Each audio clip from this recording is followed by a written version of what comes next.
Bien, buenos días.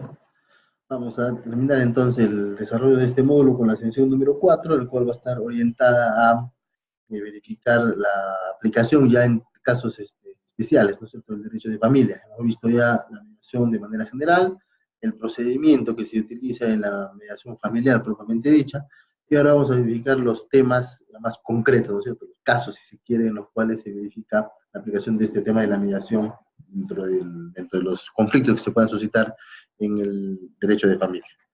Bien, decíamos entonces que, para recordar, ¿no?, la mediación en materia de familia, hay una especial situación de los problemas familiares, ¿no? Porque además de que se trata de que hay dos personas que entran en conflicto y que forman parte de un mismo medio familiar, donde hay relaciones pues, afectivas, amorosas, relaciones y situaciones que en realidad pues escapan a la propia situación conflictiva en sociedad, ¿no es cierto? Que escapan porque son distintas, ¿no?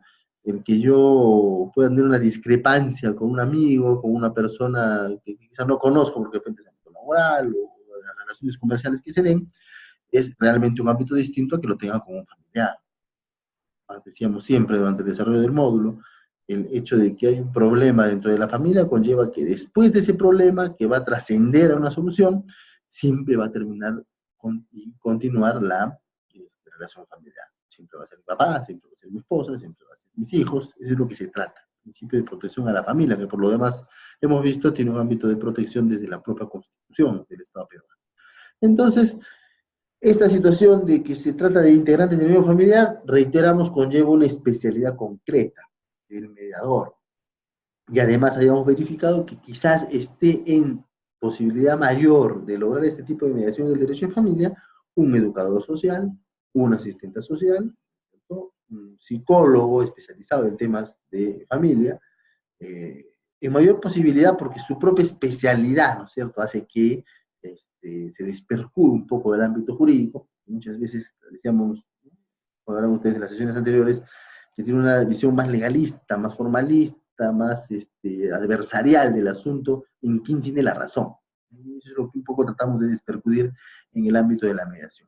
Entonces, esa situación no jurídica conlleva al hecho de que sea importante entonces los insumos que nos pueda dar desde el interdisciplinario, perdón, al abogado, ¿cierto?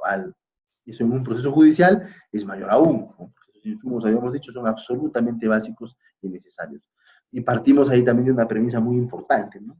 Y es que el juez o el abogado que litiga en materia de familia tiene que sí o sí darse cuenta de que su capacidad no basta para alcanzar una comprensión del problema familiar, sino que se tiene que recurrir a otras ramas del conocimiento humano. Educación, la especialidad de educación social, decíamos, la psicología en el ámbito de la familia, los propios médicos, ¿no es cierto?, forenses en el ámbito de diagnóstico, por ejemplo, de lesiones, de desarrollo evolutivo de un niño, niña, adolescente, asistenta social propia de actividades de carácter familiar, ¿no? Es una especialidad muy, muy interesante, muy bonita. Entonces, estos profesionales tienen que comprender, abordar y participar activamente en la búsqueda de una solución a los conflictos familiares. Vamos entonces a ver, ¿no?, con algunos ejemplos, la mediación en materia de familia y también verificar cómo la inserción laboral puede servir de una herramienta eficaz en los casos de violencia. ¿No? Primero comenzamos con el tema de la tenencia, ¿no es cierto? Vamos nosotros, y esto sí es algo jurídico, planteando de que por la patria potestad, en principio, todos los padres tenemos padres y madres, ¿no? Tenemos el deber y el derecho de cuidar y participar activamente en el proceso educativo y de desarrollo de nuestros hijos, maduración de nuestros hijos. Lo que busca entonces la familia, en el seno de la familia, es que, al ser un instituto natural y garantizado, ¿cierto?, por nuestra Constitución, es el medio natural, adecuado y más idóneo para formar un hijo. En correlación con las instituciones educativas, por supuesto que sí, porque esencialmente desde que uno ingresa hoy más temprano, a los 3 años al colegio, hasta que sale, 15, 16 años, en los 3 niveles, inicial, primaria y secundaria, claro, es una buena parte del tiempo que pasa dentro de la institución educativa, pero eso no quita la real importancia de la familia, la formación de un hijo, el real valor del padre y de la madre en el desarrollo evolutivo de su hijo, ¿no?, de su hijo o hija. Entonces, Esa patria potestad me da a mí la posibilidad, decíamos, de decidir sobre esos aspectos. Decidir en términos democráticos, como hemos visto desde la aplicación de la convención y la dinámica familiar. Esta patria potestad conlleva entonces que yo pueda o deba tener la tenencia o cuidado directo de mis hijos. ¿Cierto? Nadie más que yo tiene el derecho, también la obligación de tenerlos bajo su cuidado para que este proceso de enseñanza y de maduración pueda producirse. Entonces, la tenencia es el cuidado directo. La patria potestad, todo aquello que es mucho más general, que discierne a las decisiones que se tomen acerca de ese proceso evolutivo del niño, ¿no? Eso entonces es importante conocer porque cuando ambos padres están juntos, bueno, por efecto de la patria potestad no hay necesidad de verificar la tenencia ni visitas, menos alimentos, porque se entiende que están bajo la protección de los dos, cuidado de los dos, no necesitan visitas porque están pues el día a día con ellos en lo cotidiano, y tampoco necesitan que alguien les diga cuánto de alimentos pasa, porque los padres dentro de la dinámica formular ordinaria, dinámica familiar ordinaria, perdón, satisfacen por la necesidad. El problema viene cuando no hay ese tipo de confluencia familiar y viene una separación, ¿no? Ahí sí el derecho tiene que intervenir, no es lo más idóneo, lo mejor es que los hijos crezcan en el medio familiar, pero en los hechos da y se presenta de que esto se pueda suscitar. La tenencia es el cuidado directo de uno de los padres ante la separación, y las visitas no es sino el hecho que el padre que no está favorecido con la tenencia pueda acceder a su hijo, pueda relacionarse con ellos. La propia convención dice que las relaciones paterno-filiales, materno-filiales son las más idóneas para el crecimiento y formación del hijo. Entonces, por más separación entre los padres que se produzca, lo más eficaz, idóneo hacia la formación del hijo es de que no se pierda esa relación del padre que no tiene bajo su tenencia con los hijos. Ahí vienen las visitas. Como derecho plasmado en la convención que tienen los hijos de interrelacionarse con el progenitor con el cual no viven, ¿no? Tenencia, cuidado de hecho directo, visitas, el derecho que tienen de interrelacionarse con sus progenitores con los cuales no viven de manera cotidiana, ¿no? De manera normal. Esto conlleva entonces a que haya una situación de problemas en el ámbito del derecho de familia, ¿no? ¿Quién tiene la tenencia? ¿Por qué razón? ¿Bajo qué modalidades? Si no soy favorecido con la tenencia, ¿en qué momento puedo visitarlo? ¿En qué momento puedo...?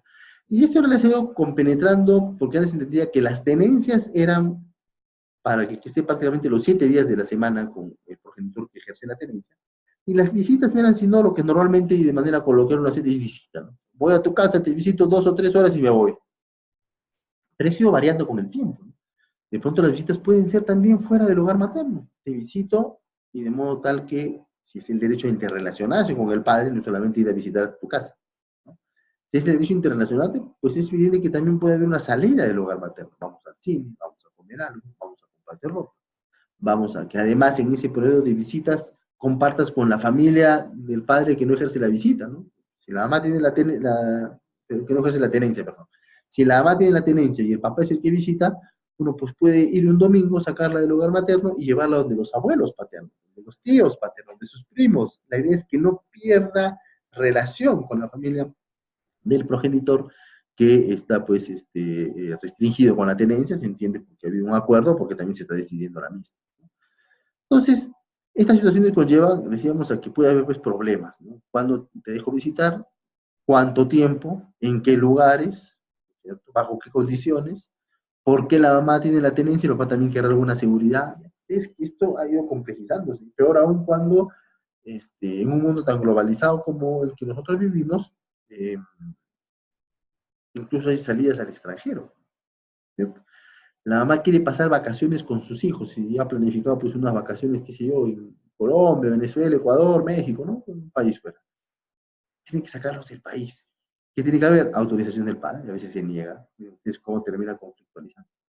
¿Qué pasa si finalmente el padre que obtiene la tenencia tiene que irse a trabajar en un país extranjero? ¿Cierto?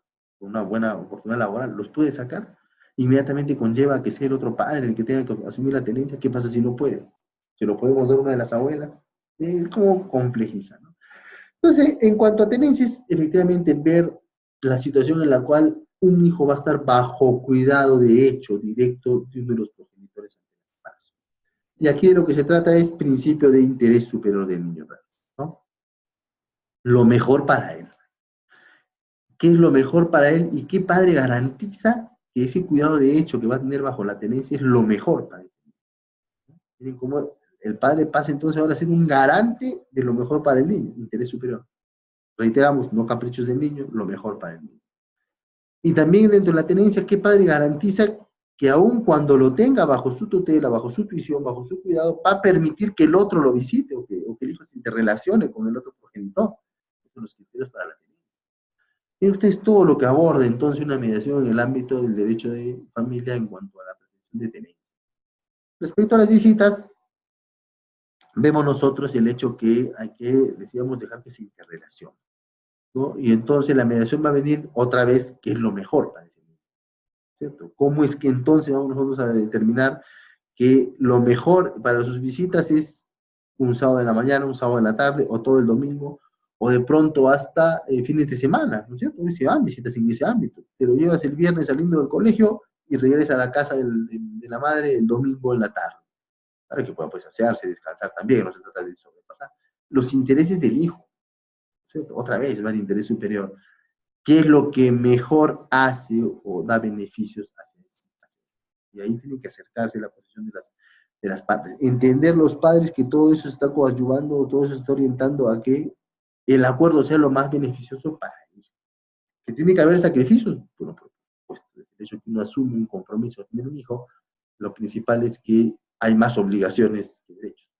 ¿Cierto? Cuando uno toma esa trascendental decisión, sabe que está confiándole a la sociedad el cuidado de ese hijo, ¿no? ¿Por qué es importante proteger a la familia? Precisamente, y aquí vamos abarcando también la patria potestad, en esa confianza que se tiene en la crianza hacia el padre. En el curso de Derecho de Familia, mis alumnos aquí en el pregrado de la universidad, me dicen, ¿por qué razón uno se casa ante el alcalde? ¿Y por qué el alcalde le pregunta, ¿aceptas casarte? Y esto es una ceremonia pública. Porque en realidad es un compromiso que uno asume con la sociedad cuando se casa, ¿no? Se casa y entonces dice, voy a respetar a esta mujer, o la mujer voy a respetar al hombre, y vamos a cumplir lo que la sociedad nos impone como reglas y nos confía dentro de una familia. Cuando les permitimos el matrimonio civil, confiamos en que van a ser buenos padres y que cuando vengan los hijos los van a educar de manera adecuada. Es una confianza, es un compromiso. Y ese compromiso efectivamente conlleva más obligaciones que derechos. ¿Da muchas satisfacciones? Por supuesto que sí, una vida plena en pareja, una vida plena en la participación de la crianza de los hijos, ¿no? Muchas satisfacciones, pero da muchas obligaciones también, y uno es consciente de eso cuando da ese trascendental paso. Entonces, esas obligaciones conllevan sacrificios, ¿no? Dejo de ir a este lado por estar con mi hijo. Si su interés superior conlleva que yo tenga que hacer tal o determinada actividad, lo hago, presentando algunas otras. Es como esa dinámica se va a desarrollar. Confiamos entonces todos como sociedad que eso se va a producir así. Y por eso les entregamos la patria potestad, ¿cierto? Confiamos en que lo vas a hacer bien como papá. Y por eso te damos todo ese atributo, ese conjunto de deberes y derechos que conforman la patria potestad. Y si lo haces mal, por ahí puede venir una privación, un estado de desprotección, por ejemplo, que lo vamos a ver más adelante. Lo haces mal, efectivamente. Eso también es una circunstancia que tiene que ver. En el ámbito de la infracción penal, es cuando los niños adolescentes cometen delitos. Solamente en el Perú hay infracción penal para adolescentes entre 14 y 18 años.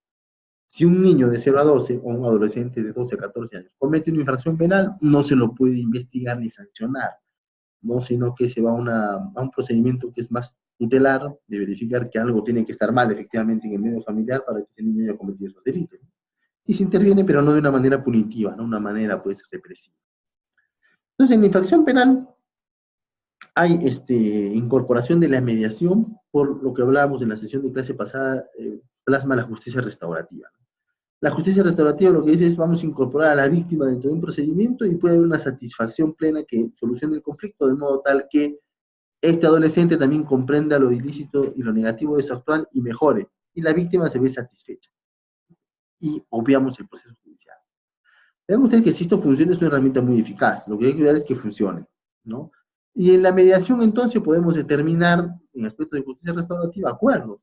Bueno, el señor hurtó el celular de tal persona, el jovencito hurtó el celular de tal persona. Bueno, para evitar un proceso penal que va a ser sometido al adolescente, quizá va a ser muy gravoso y todo lo demás, vamos a la justicia restaurativa. Acercamos primero.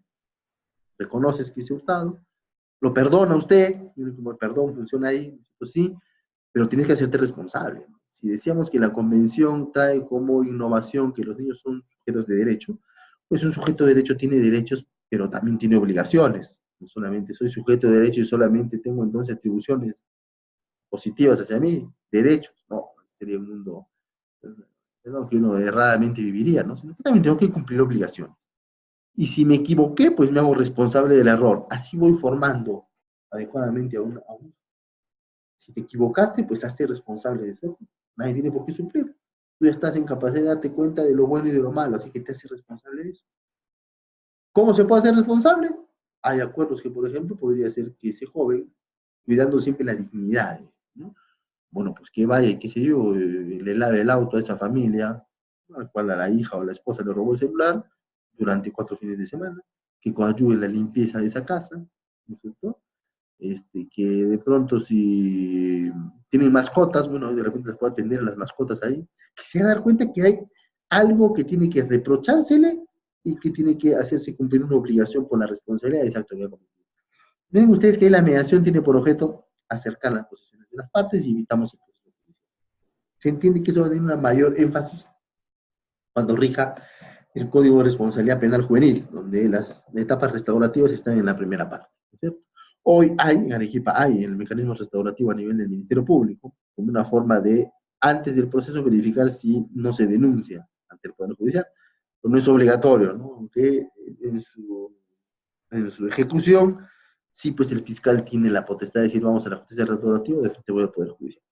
Entonces, vamos a cuidado de las personas mayores, ¿no? Que eso decíamos en la sesión 1, lamentablemente se está presentando más estos días, ¿no?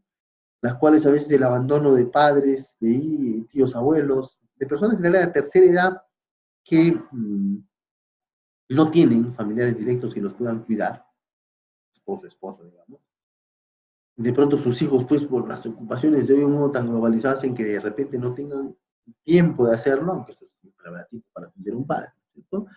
Y entonces existen este tipo de problemáticas. ¿Quién lo atiende? A veces viven en su casa solos, casi abandonados, ¿no? A las justas pueden salir a almorzar, de repente no se sabe si están alimentándose bien, cómo está viendo su atención de salud, su atención psicológica, también mental, porque es obvia la deficiencia de actividades intelectuales que se tienen a esa edad. Entonces hay que seguir un tipo de conflicto, ¿cierto? A veces, tú como hermano mayor hazte cargo. No, es que tú eres la mujer y la mujer es la que más o menos puede ver, miren, como un estereotipo. Entonces, vemos de que también puede haber conflicto, ¿no? Y aquí quizás las relaciones familiares y el que esa persona pueda ser atendida y satisfecha sus necesidades básicas va a ser un criterio de actuación. ¿Cómo es que entonces también, miren, a este nivel se presentan este tipo de situaciones? Las circunstancias que permiten además la atención, es otro gran tema, ¿no? ¿Hay obligación alimentaria con las personas mayores? Por supuesto que sí. Así como los padres nos alimentan hasta cierta edad, que en el Código Civil establece hasta los 28 años cuando uno estudia con éxito, pues también hay obligación de los descendientes, ¿no? No puede estar pues, en un absoluto abandono, personas de tercera edad. O sea, ahí también puede haber conflictos. Si son 5 o 6 hijos, ¿quién los atiende? ¿De qué manera atienden? Ahí puede ir la mediación para componer ese conflicto y posibilitar sobre todo que la atención a esa persona de la tercera edad sea mucho más idónea. Otro punto son los alimentos, ¿no? Los alimentos como la prestación, pues, que permite satisfacer obligaciones básicas de una persona, ¿no? Este quizá fue o es uno de los elementos más antiguos y además recurrentes en los procedimientos extrajudiciales o judiciales. Mientras los papás viven juntos, no hay problema, se entiende que satisfacen las necesidades de sus hijos. Cuando se separan, ahí viene la situación, ¿no?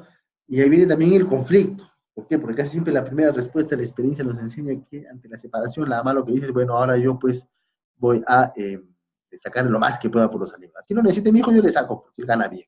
Ahí lo voy a atacar, ¿no? Porque yo siento pues de que la separación a mí me pone en desventaja. El esposo, por su parte, dirá, bueno, pues yo no le pienso dar nada, ahora que ella se las busque. Como los conflictos y las situaciones sentimentales son las que se imponen. Y a veces hasta criterios pues irrazonables. La esposa, si no me da alimentos, no le dejo ver a su hijo, ¿no? Como las visitas serían restringidas, a pesar que es un derecho del hijo, como hemos visto. Entonces vean ustedes que todo esto compone una dinámica familiar, pues, efectivamente errada, que tiene que ser materia de composición mediante la mediación, que permite entender que lo que se busca con los alimentos no es sancionar al otro padre, no satisfacer las necesidades del hijo. Criterios de equidad y criterios de recta conciencia, pues, de común entender, claro. Que señor juez, yo no gano mucho y solo puedo 5 soles de alimentos por día. 150 al mes. Bueno, habría que a ese padre hacerle entender que 5 soles puedes alcanzar de repente el desayuno y algo de almuerzo, ¿no? Un tarro de leche, su pan, su lonchera, y que dijo, pues come 3 veces al día como cualquier ser humano, ¿no? Vamos a ver ahí que hay cierto tipo de complejidad en estas situaciones de los alimentos, pero lo que se busca es, claro, la atención básica, tampoco sin exceso, ¿cierto? No porque el papá sea un multimillonario podemos fijar pensiones de alimentos de 5.000, 7.000, 10.000 dólares, ¿no? O eso no necesita un hijo, ¿cierto? Ahí también los excesos nunca son buenos, ¿no? Ambos tienen entonces que buscar una situación intermedia. En cuanto al séptimo punto, que es también hoy muy controversial, la violencia familiar, la ley 3364, violencia contra la mujer y los integrantes del medio familiar, en la cual la mediación no se da como una forma de composición de conflicto en el aspecto jurídico de las consecuencias, ¿no? Sí puede darse la mediación en una forma de composición de conflicto para evitar que se produzca nuevamente. Vamos, una etapa de protección. ¿Por qué? Desde la variación del 2015 de la ley de prevención de la violencia criminal, protección de violencia, es decir, una ley que no sancionaba, ¿no? Que era la 2660 y su texto único ordenado. Por otra, la 3364, que es la que ahora sí previene, diagnostica, interviene y sanciona los actos de violencia, vemos de que hoy es una situación más punitiva. ¿Esto qué quiere decir? Que las conductas que incorporan actos de violencia contra la mujer o del medio familiar, físico, psicológico, sexual, económico, coacción, todas aquellas modalidades que la ley de violencia establece, pueden componer un delito. Y entonces, si esto es así, compone un delito, no es que por la mediación vamos a dejar sin efecto la responsabilidad penal. Si comete una violación a un miembro de la familia, si comete un feminicidio, tantas cifras que vemos hoy en día, si hay lesiones o si hay afectación psicológica, responderá penalmente. Y ahí la mediación no puede ser utilizada para solucionar el problema y a su vez extraer del sistema judicial la responsabilidad penal. Eso es aparte. Desde la Convención Belén do Pará y más allá, la normativa peruana que dice que incluso los procesos de violencia con la anterior ley no podían conciliarse, ¿no? Porque se vio un fenómeno biparticular, se producía el acto de violencia, se demandaba a la persona que había cometido el acto de violencia, y luego de que se instalaba el proceso y que se dictaban algunas medidas de protección, a la audiencia iba la parte de decir yo consigo, ya me arreglé con él, no pasa nada, de pronto hasta se desistían, ¿no? Se retractaban, no, no me pegó, yo mi mente. Y miren que esto se explicaba desde el famoso ciclo de la violencia de la mujer, que a veces, bueno, hasta quieren justificar como su agresor. Esto no puede ser, pues, acogido en ninguna forma por los operadores de justicia y, por lo tanto, al componer un delito, esa responsabilidad penal no hay forma que alguien detenga la actuación del fiscal y luego que el caso pueda ser llevado ante el conocimiento. Fuera de los casos en que el fiscal pues no tenga prueba y que ahí se tenga que archivar sobre cero, bueno, eso es algo más jurídico penal. No viene al caso. Pero en los casos donde sí procede la mediación, como un mecanismo que va a prevenir y posibilitar que el acto de violencia no se vuelva a producir. Y entonces la etapa de protección, yo creo que es muy bueno que pueda recurrirse a la mediación como una circunstancia de posibilidad de que no se produzcan más hechos de violencia. ¿Cómo así?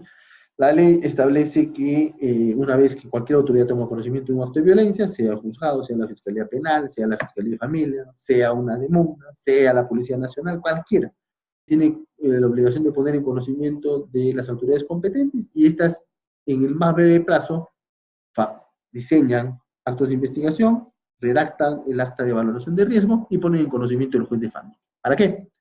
Para que el juez de familia dicte medidas de protección. Finalidad, que los actos de violencia no se vuelvan, ¿sí? Que la víctima esté protegida, que entonces se soslaya la posibilidad de que se renueve un acto de violencia contra la mujer. Si es necesaria las medidas cautelares de oficio, ¿no? Porque de pronto si el acto de agresión es tan alto, casi lesiones graves o intento de feminicidio, y hay posibilidad de que lo vuelva a reiterar, hay que dar la salida de ese agresor del hogar. Sí, señor, pero si sale el agresor del hogar no hay quien alimente porque es el soporte de la familia, pongámosle una medida cautelar de alimento. Pero tiene derecho a ver a sus hijos, pero sus hijos de repente están atemorizados, le suspendemos las visitas. Esto es el catálogo de posibilidades que hoy se tiene, ¿no? Pero eso a nivel de protección, decimos. Ahí puede funcionar la mediación en mi criterio, en el cual mediante las medidas de protección que no son solo las que la ley dice, sino que el juez puede imponer a su libre criterio otras, podría optar por una intervención del interdisciplinario a nivel psicológico, asistente social y del educador social para plantear propuestas de intervención en esa familia y solución, evitando que el acto de violencia se reitere, ¿no? Ahí veo yo la importancia de la mediación en materia de violencia contra la mujer e integrantes del grupo familiar, ¿no? En lo penal decimos, nadie puede tener ese tipo de actuación oficiosa. Entonces, este es el ámbito de intervención de, de, de las víctimas de este flagelo social, y a veces no solamente de las víctimas, sino de todos de quienes ella depende. De pronto se quiso cometer un feminicidio en contra de la mamá, pero también se tiene que proteger a los hijos. Si no llegamos a situaciones límites, ¿no? Como que, por ejemplo, estas semanas han pasado en la ciudad de Lima, ¿no? Lamentablemente, el agresor no solamente termina lesionando, matando a la mujer, sino a sus hijos, e incluso a miembros de su familia extendida, ¿no? Sobrinos, cuñados. Vean ustedes entonces que este es un problema complejo que si la mediación nos permite solucionar o abordar de manera eficaz, yo creo que va a ser muy beneficioso. El segundo aspecto de la violencia es el acogimiento y la protección, ¿no? Se busca en esta primera etapa, en la cual posibilita entonces dictar medidas que sean efectivas.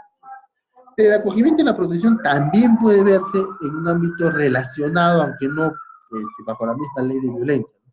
Que es el sistema de desprotección familiar. Este sistema de desprotección se da cuando los padres incumplen los deberes inherentes a la patria potestad y por el contrario se necesita la intervención del Estado para posibilitar que si algo está mal dentro de esa dinámica familiar y no hay otra solución más que acoger a ese niño, derivar una institución especializada o ponerlo en otra familia finalmente, de manera preventiva, se verifique este tipo de actuaciones, ¿no? Entonces, ese acogimiento y protección, decimos, tiene por finalidad hacia todo, o personas a las cuales se tiene que orientar hacia todos los integrantes del medio. Y además, lo que se busca es precisamente proteger y evitar que en el futuro se produzcan actos de violencia.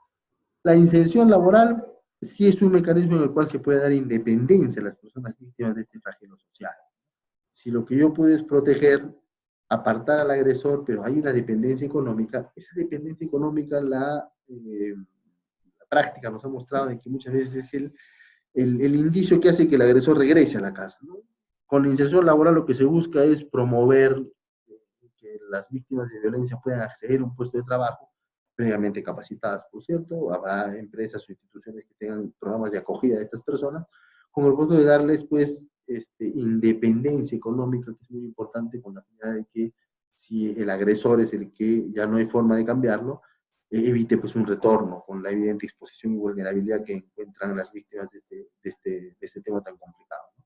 Entonces, claro, ese sí es un punto por trabajar debido a que si bien está planteado como política pública, habría que ver qué beneficios también podría darse en el ámbito empresarial, ¿no? Por ejemplo, los puntos de derecho privado, podría ser que en el ámbito tributario se facilite algún tipo de beneficio a las empresas que contraten, capaciten e incorporen, ¿no?, a la población económicamente activa a las mujeres o integrantes del medio familiar víctimas de esta violencia.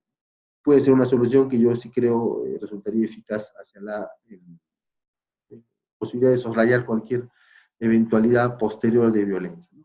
Entonces, estos son los 7 supuestos en los cuales puede darse la mediación en materia del derecho de familia, y en la búsqueda de soluciones va más hacia un caso concreto, ¿no? Y ahí sí hay que ser algo empático en esa situación, en la cual ningún caso es igual a otro. Si bien es cierto, hay rasgos comunes, la experiencia nos orienta de que sí podemos abordar de uno cual modo, siempre lo que tiene que estar orientado a la participación del integrante del interdisciplinario es verificar qué características son distintas, esenciales, particulares del caso, porque eso va a conllevar a la circunstancia en la cual podamos proponer una mejor. Bien, con esto terminamos entonces el dictado del módulo de mediación familiar. Espero es de que hayan podido, pues, comprender de una manera muy sucinta lo que es la mediación como técnica de resolución de conflicto y la importancia que tienen ustedes como educadores sociales para participar en los equipos interdisciplinarios y promover, ¿no es cierto?, diagnosticar, promover y luego ejecutar las soluciones para evitar que todo este tipo de problemas en la familia se sigan extendiendo. Éxitos en todo y buenos días.